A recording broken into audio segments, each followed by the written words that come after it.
Texas Congresswoman Kay Granger happens to be the latest example of the gerontocracy in America, where our elected officials either spend so much time in office that they end up dying in office, or in this case, get secretly shipped off to a facility to deal with age related issues. The 81-year-old sitting Congresswoman has apparently been missing votes for the last 6 months.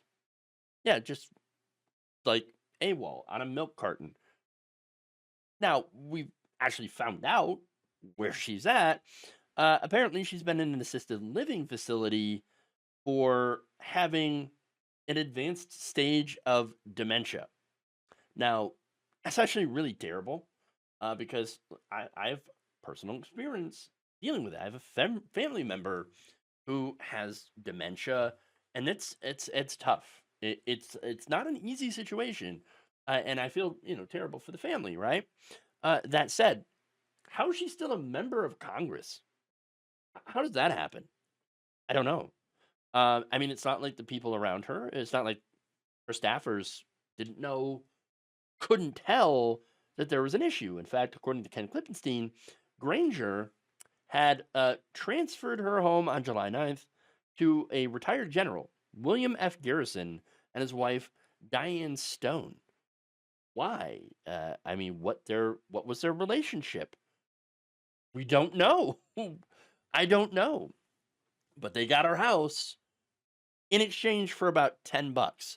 Now, this is a $440,000 house. That's what she paid for it back in 2014.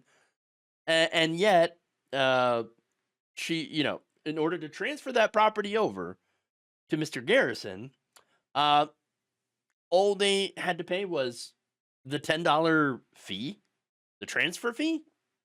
Seems really fishy. Something strange about that.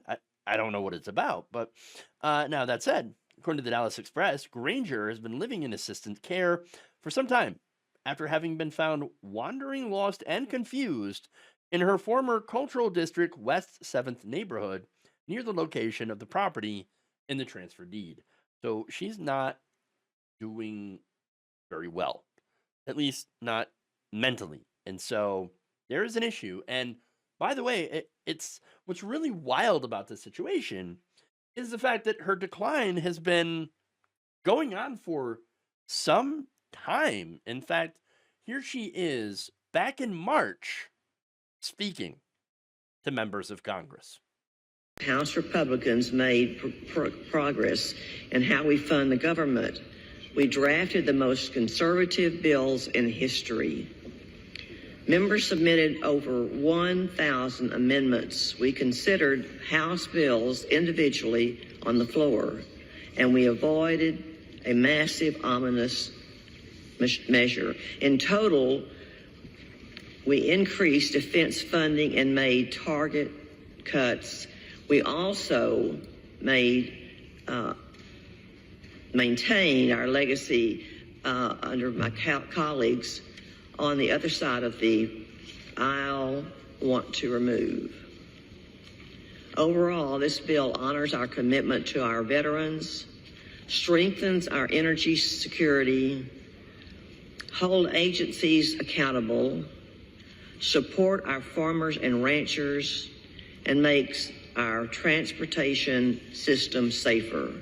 I urge my colleagues to support this bill, and I reserve the balance of my time. I mean, you could see that she was struggling to read it, struggling to make sense of it. These were all pre-written, pre-prepared remarks.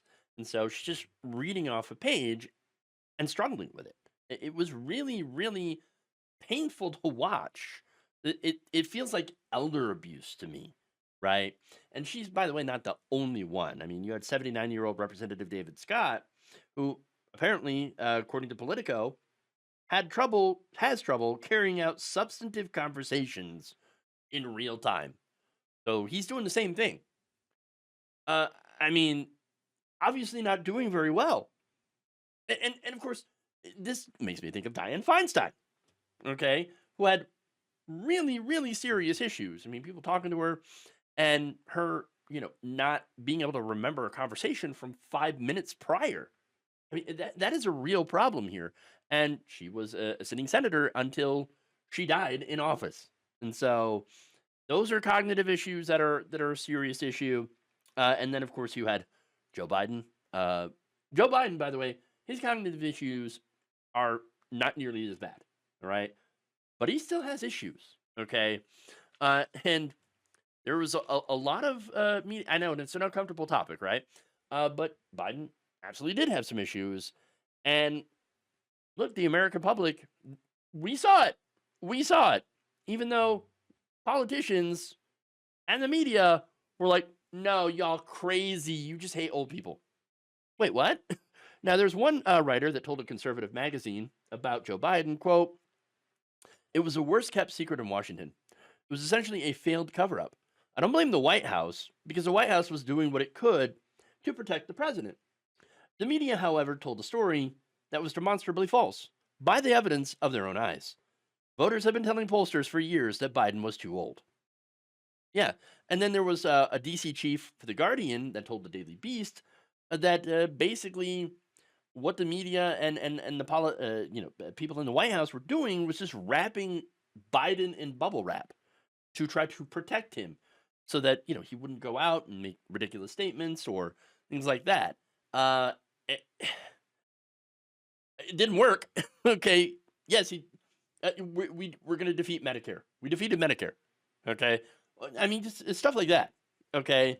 Um, that said, I mean, you know, uh, this whole thing with Biden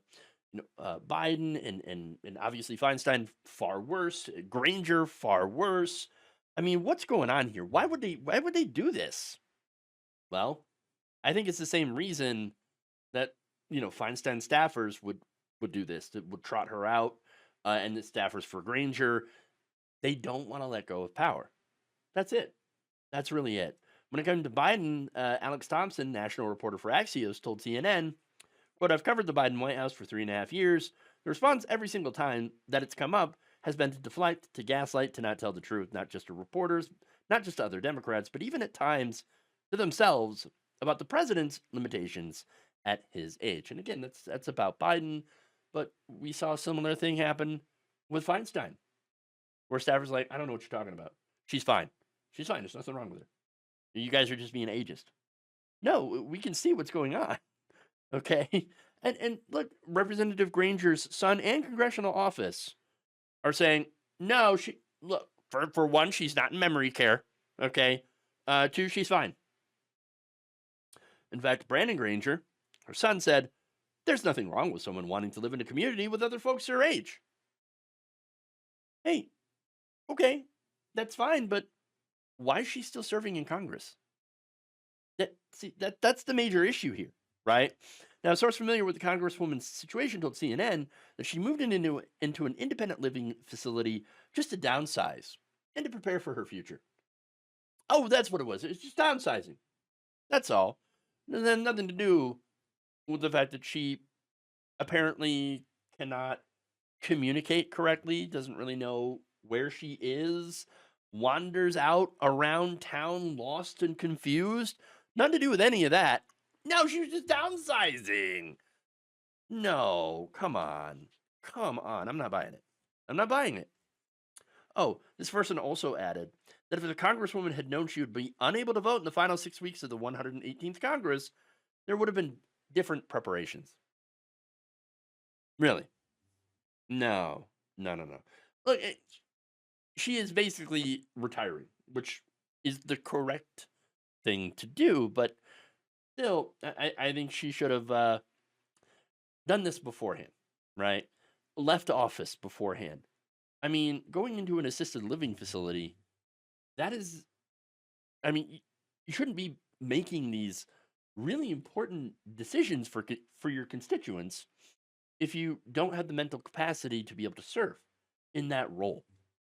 Why is this happening? Well, as I said before, I think the staffers and most importantly the donors don't care if their Congress people can actually function as long as they end up getting what they want. And if somebody is cognitively impaired, well, then actually that makes their job easier because they can just convince them to do whatever, to sign whatever bill, to say whatever. So, I mean, that's even worse when it comes down to it. As for the media, one Washington journalist told Ken Klippenstein that media is so reliant on sources of Congress or access that they don't want to be able to, or they don't want to bite the hand that feeds them. Okay. And so there's that. That's why any mention of age or cognitive ability is quashed. Okay. Oh, you're so rude. How dare you? How dare you mention this? How dare you, even talk about the idea that they're too old to be in Congress to serve at their posts? Well, no, no. How dare you? Okay, how dare you abuse these folks that are clearly no longer fit to serve in office, and like Jerry Connolly, might be too sick to serve in these very important chairmanships, preventing younger members of Congress from being able to take over these leadership positions from people who are apparently not fit to be in these positions. Connolly is dying. He's got esophageal cancer. It's a 1 in 5 chance of survival. 20%. It's not very good. He's already in radiation. He's already doing chemotherapy. All right, which really you do if the cancer has spread to other parts of your body, which makes survival even less possible. And yet, people, the gerontocracy, are still putting these people in positions of power because of seniority. And so, and in doing so, are blocking younger, more able, progressive members from being able to do these positions. And that's why it's a huge problem. So I do believe that it is abuse. You are abusing these folks that are no longer fit to hold office and that should be allowed to retire with some dignity. Thank you for watching. If you enjoyed this video, please like, share, subscribe, hit the bell icon in order to get notified whenever a new video is released. And if you want to support independent, progressive media through this difficult time where it seems like everybody is shutting down, you can become a member on our YouTube page, you can become a subscriber on Facebook, or you can go to my Patreon. It's patreon.com/Jeff Waldorf. Thank you.